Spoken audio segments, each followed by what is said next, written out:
Okay, we're here at Golden Egg Games with Elad Goldstein, and we're going to go over Athlas Duel for Divinity. This is a two-player abstract battle game with a lot of different special abilities, different cards. You're going to be building up different units, and the object of the game is to collect these relics. You can see here these orange relics in the center of the board.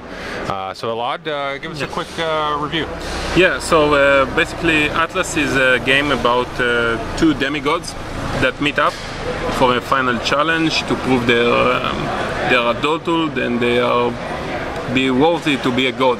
So the main goal is to design 3 new units, and by doing so they have their experience as a god. They have traveled the worlds of Atlas and find out about many genus they have around Atlas. So what you're trying to do in the game, you have 250 points of summoning points, and you're trying, when you design your own little guy, you're trying to take into account how many cost it will have effect in the game. So you try to build up your strategy by building up your units. When you build up your units, you first will take into account, you will take a genus card. Let's say we have here like the Savage Warrior, and you will build up upon him. This is like the building blocks. So you can add abilities like an extra hand or a flying ability, or maybe you can cast spells, and you can add weapons. You can add armor, shields, temporary items like throwing axe, everything you can find in a fantasy world. And then you can add some spells if you have spelling abilities that can change up the basic rules and also can affect other people, other units, and also you can excuse me. So when you're building those up, you have a cost here. So this is the basic cost. Every time you add a new card, you're adding up to its cost. So this is not a good example. This is not the genus card, but let's say this is like you can see here the Paralyzing Venom, and you have other cards. So you will sum up the entire cost of all the cards, and this will be the summoning cost of that creature for the entire game. Also, he has his own health pool or life pool. And also every time you will summon this guy, let's say this is Paralyzing Venom, this is a one-time item or weapon, so each time you will summon this guy into the battlefield, you will have to pay 30 points, and you will also add this counter that will count how many of this kind of single-use weapons on the battlefield. Okay. So this is basically you design like we redesigned here 2 guys just to show how the game flows. So after you design all your game units, you will secretly put them up, and at the first turn you have the first opportunity to show up your new units into the board. So you have in the first turn you can summon up to 60 points or 1 unit with no limitation, like if you build up one big one, and when you go put them on the board, then you will show up your card, and you will represent it with all the characteristics they have. So in the game, the turn flow is very, very, very short. At the start you will activate your units. Each unit has 1 movement and 1 action. Okay. So you can, if you have a weapon, you can move, shoot.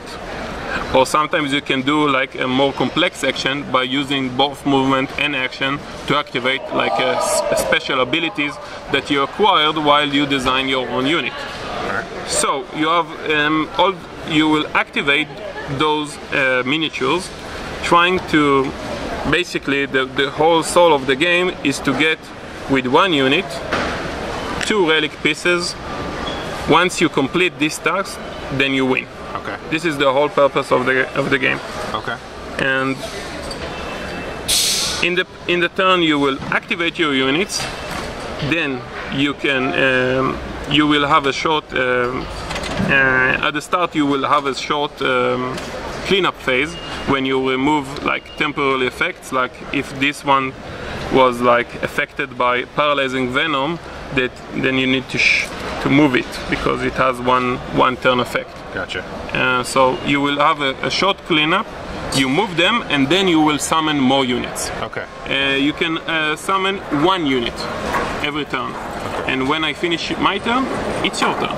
So this is how the game flows until one unit have both relics on his part, or if you and me will decide to have a tie, okay. Which is non-common, but it happens sometimes. Okay. This is it. You have like your 250 points limit, but you can also adjust if you want a more epic game, like you want to design 4 units and you want to push it up to 400, you can do it. Okay. And that's it. The game comes with a lot. You have like your own 88 cards. Okay. And I have my own 88 cards. Okay. The decks are the same, so I don't have any advantage upon you. It's all basically my strategy against your strategy. Right. And also this is like a tactical phase, but it's more like I don't like to say it's like chess, but it's like chess with a lot of rules that you made up. Right. So you mentioned something about designing the different creatures and stuff. So now here we have this Raider of the Deep, yeah, who has a banner summoning an obsidian sword and full plate armor. And you can do things like you said, add on hands and all kinds of crazy stuff. Yeah, and also you have in your deck you have your own like divine intervention, right? That you can do like pull off like a tsunami, okay. which I can double up the volume of one water pool, okay, and then I can try to flood you, right. Because if I know that you cannot breathe water, which is one of the abilities, okay, then I can drown you, okay. Or I can do like you have a flyer here, let's say is on this mountain, and I can do I can do like a whirlwind of it's called like a typhoon, okay, that will cause you to fall down. You cannot fly, which make you vulnerable to my units maybe, okay. And also you will be afflicted by damage by falling. Okay. So you have a lot of stuff to do with this game. You can try to raise up, get a better position high up. Okay. You can dig up.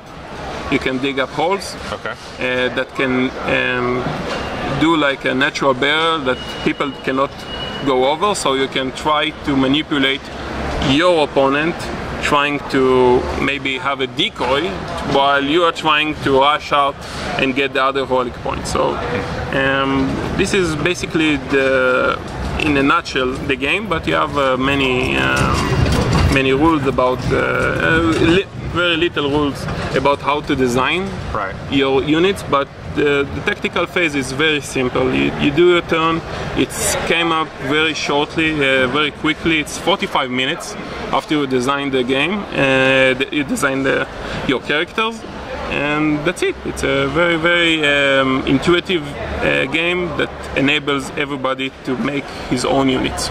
Okay, thanks a lot, I appreciate it. Thank you.